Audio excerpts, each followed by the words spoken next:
there will be 1.5 exabytes of unique new information created next year. Now, I have no idea what an exabyte is.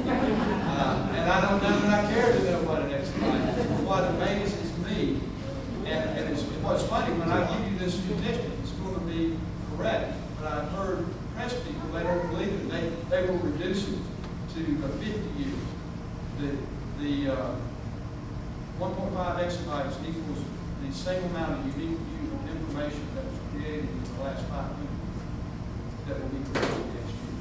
So that's the reason we have to change the way we teach, because what you learn today may be obsolete in 6 months to 18 months, and certainly may evolve, and things will be different. So having those skills to reason, to analyze, and to take that information is going to be so important.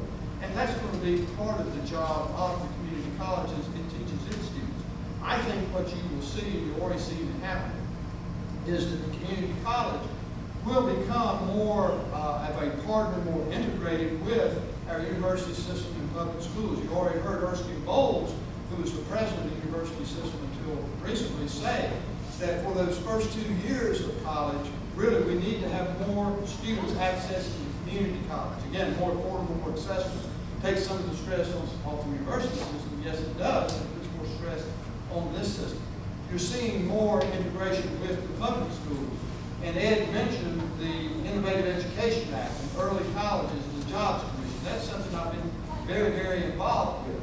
I did the bill in 2003. Oscar was there then. I think he voted for it. That established the early colleges in North Carolina. And early college is a 5-year program. You enter in the 9th grade, but the focus is that at the end of 5 years, not 6, you will have a community college degree.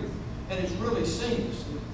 You get a high school degree, but you're really looking at that 5-year degree or a technical degree.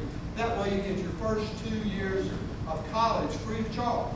It has been a great program. In fact, North Carolina has 1/3 of the early colleges in America today. We have about 71. We have over 12,500 students engaged in it. The dropout rate is almost zero in these early colleges. Everybody talks about the dropout rate. 60% of the students are first generation, 40% are free and reduced lunch. Yet we have almost a zero dropout rate. And because of that, the New York Times this past summer said North Carolina's early college model is a model for the nation. For those business people in the audience, the Joining Our Businesses and Schools Commission is something that I asked for, something that I chair, because I wanted to take that early college model even further and say that we need to get businesses directly involved with the early colleges. We need to know, what do you need? What skills are you going to need so we can produce it through the education system? Because we found out there has been some disconnect. And it's not just give us money so we can do these programs. We want to know what your input is in developing the curriculum. We want you to allow students to job shadow. We want them to do internships. We want you to offer the community college and high school professors the opportunity to do externships in your business, so during their vacation, they go and work with you and come back into the classroom with that real-world experience. And I think North Carolina is a leader in that. And because of our community college system, because we are a leader, you need to know. We've been in a tough economy. I mean, when I was elected last summer, I was limping very, very badly. And an older gentleman in my hometown of Rutherford, true story, came up and said, "Walter, what happened to you?" I said, "I stepped in a hole and I turned my ankle very severely." He said, "Son, you stepped in a hole the day you got sworn in." A lot of truth to that. We've seen trade policies and federal credit policies, both established in Washington and international trade, really devastate our economy. There's not a whole lot we can do in Raleigh about that global economy.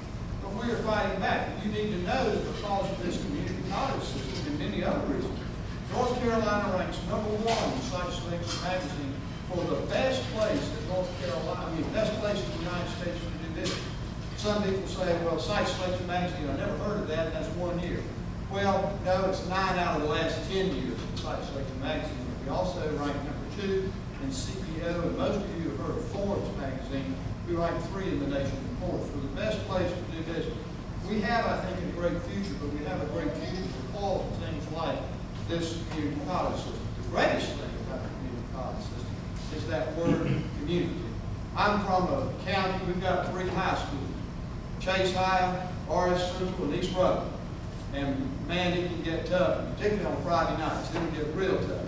But when it comes to Isotoma Community College, they embrace that community college. It doesn't matter what high school you went to or where you're from. They embrace that community college because it defines community.